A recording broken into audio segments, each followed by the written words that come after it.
We got the appeal of One Piece. I want to see what allures people to One Piece. You feel me? I want to hear in the comments. Just comment down below. Let's check it For out. a while now, there has been a certain ominous shadow cast across this channel. Caleb, what's good? You see, as a YouTuber, I'm generally known for four things: my long, in-depth videos, my love of all things shonen, my utterly flawless spelling, and my absolutely perfect pronunciation of the Japanese language. And the problem with those former two... Ain't like, what appeals me to One Piece is that the setting, you know, the world, it look interesting. And the characters look very unique to me. is that at some points it means that I need to do a video on the series One Piece. Which is fine, I like One Piece quite a lot, in fact. But the issue comes from how insanely long the series is, currently residing long at its though, yeah. 833rd chapter, and the staggering breadth of its world, which, according to the One Piece wiki, has currently 866 named characters. I know because I counted, and it took a long time. So how does one talk about such a massive series like One Piece? Well, the answer that I've come to, at least, is the same way that one devours a whale. And that is piece by piece. Piece by piece. One piece. Pun intended. Fuck, no, that's not good. And so, what we're going to do here today is that rather than go straight into a full-blown why you should watch/read, which, don't worry, we will get to, is to first put out a shorter video covering what I consider some of the broader structural aspects of One Piece, which will then free us up and allow us to take a much deeper dive into the characters and themes later on. So with this in mind, my friends, please sit back, relax, and consider this an Alright. entree with the main course still Relax. to come. And let's discuss the appeal of One Piece. Where to start? I first encountered One Piece in 2006 on the UK television version of Toonami, and unbeknownst to me at the time, what I was watching was the infamous 4Kids dub, which would become well known over time for its questionable translation and excessive amounts of censorship. And even despite these factors, I really I do came to remember enjoy watching the that, adventures bruh. of Nami, Zoro, and 4Kids. of course Luffy. The series had a unique playfulness to it that made it stand out from other more stoic series I'd seen up until this point, like Bleach and Dragon Ball Z. And even in the show's more dramatic moments, there was always a tremendous amount of fun to be had. Of course, as I watched the imaginative pirate adventure on my parents' old TV, what I was completely unaware of was what a world-shattering phenomenon I was actually dealing with. That revelation would only strike me several years later, when, on a trip to Japan, it became obvious what a massive deal One Piece actually was. Around every corner in every shop seemed to lie another new piece of Straw Hat Damn, it's Pirate everywhere, merchandise. bro. Luffy and his ragtag crew were everywhere on everything.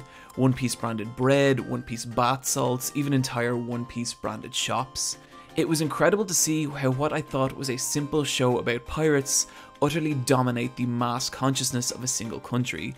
The closest thing I could liken it to was the Simpsons mania of early 90s America. This was, of course, before I started looking into things like global sales figures and weekly shonen rankings.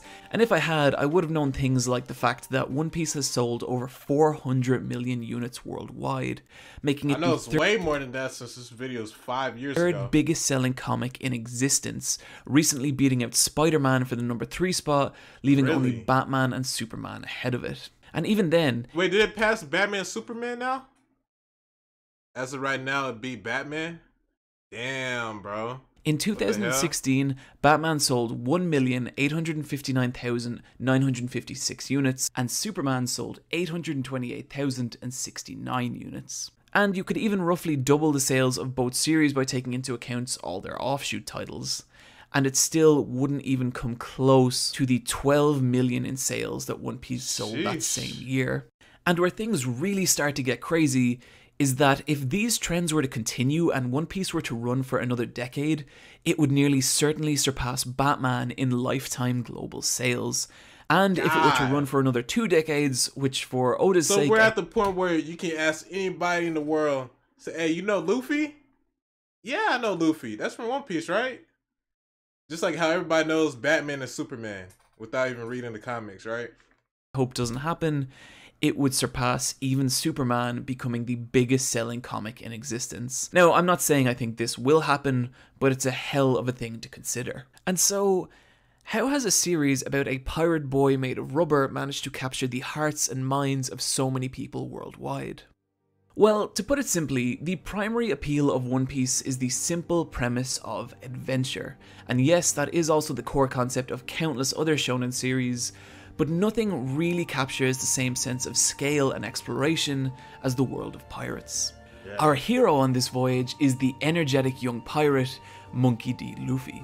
Luffy is a simple character. Hey bro, pirates were always interesting to me, bro. I just love watching pirates, so... with a simple goal, to find the mysterious treasure only known as One Piece, and in doing so, become king of the pirates. This was Luffy's primary motivator from chapter 1 and remains so in chapter 834. And this keeps Luffy's journey along the one distinct path, which is a concept surprisingly unique to One Piece. In most other shonen series, our heroes will go on several different large adventures throughout the course of its run, and these are what make up the arcs. But in One Piece's case, it's always the same journey along the same path, to the point that you can actually chart Luffy's route out on a physical map. And the sub-arcs come from the various different islands or landmasses Yo, these maps out on a physical map. And the sub-arcs come from the various different islands or landmasses the crew encounters along the way. This works particularly well as it makes the core story of One Piece very easy to understand, while also allowing for a massive amount of variety in the series sub-arcs. Some can be very simple, like the Baratie arc, in which the Straw Hats visit a famous sailing restaurant in order to recruit a chef. Or very complicated like the Dressrosa arc, in which the crew must untangle a web of political intrigue and face down a vicious and tyrannical false king. And because of how the arcs are structured, with literal massive quantities of ocean between them, there's no real limit to the kind of stories One Piece can tell. They start off fairly villain of the week-esque, with most enemies being rival pirate captains, but as we move on, we see the Straw Hats embroiled in government conspiracies, abducted by massive haunted ghost ships, springing jailbreaks, and even being at the center of large-scale global conflicts. And throughout the entire adventure, there's this real genuine sense of time and progress. When Luffy sets out on his journey from Fuchsia Village, he has little more to his name than a wooden dinghy and his straw hat. And now, 20 years later, he's an infamous pirate warlord, like the world-famous captain of one of the most renowned pirate crews in all of existence, the Straw Hat Pirates, of whom include a master samurai, a technologically advanced pantsless cyborg, and even an undead violinist with a awful, amazing sense of humor. One of the core joys of One Piece is watching Luffy slowly ascend in status and build his crew as each new battle propels him closer to his dream while also so I'm gonna watch Luffy get his clout up, increasing his notoriety worldwide. It's not ever a story you could accuse of moving quickly, but it is always moving, and I think it's only when you look back that you see how far Luffy and his crew have actually come. Of course, the success of an adventure series is largely dependent on the world the adventure takes place in, and this is another area where the series shines. One Piece's world, to put it simply, is the largest, most intricately detailed and well thought out of any of the long-running shonen series, which may not be obvious from the offbeat cartoonish designs of Oda's artwork, but make no mistake, this is a world of layers with its own government, economy, cultural and racial divides, with many, many different factions, all of whom have their own philosophy. Oda is a damn genius, bro. I'm gonna say it again, like he's a genius. While Luffy and his crew are often at the center or at least involved in large-scale global incidents, the world also progresses entirely separate to them. Major plot incidents completely separate from the Straw Hats are common, and when they do occur, they reverberate throughout the world on such a scale that it drastically affects the lives of every character in it, such as Porticus D. Ace's showdown with Blackbeard that resulted in the Great Summit War. It always feels like there's a larger picture in One Piece, and depending on the global political climate of the time, Luffy and the Straw Hats' allies and enemies can switch from arc to arc, giving the world this intriguing, ever-changing dynamic. And so One Piece's world succeeds on a grand scale, but what may be even more impressive is the characters that Oda has filled it with. What at first can seem like I'm telling you, bro, the characters just look so unique, man. Cartoonish gag character can, through Oda's storytelling, become a portrait of life at its cruelest and most tragic. And this information is often delivered through weighty flashback stories, in which we're taken through the key moments of a character's life. And while a badly used flashback can utterly kill the momentum of a series, Oda uses them in such a way to give his characters weight, grounding, and motivation that otherwise just wouldn't be possible. Like, seriously, you see this dumb looking idiot in a diaper? This is Senor Pink, and this guy has a backstory that is absolutely heartbreaking, and upon hearing it, it completely changes everything about how you see him. Moving swiftly along, actually no, wait, no. I know some of you out there don't believe me, so we're gonna prove it. Let's do this. Prove it, bro. Senor Pink started out his adult life as a member of the brutal Don Quixote crime family. He was looking clean, that was him?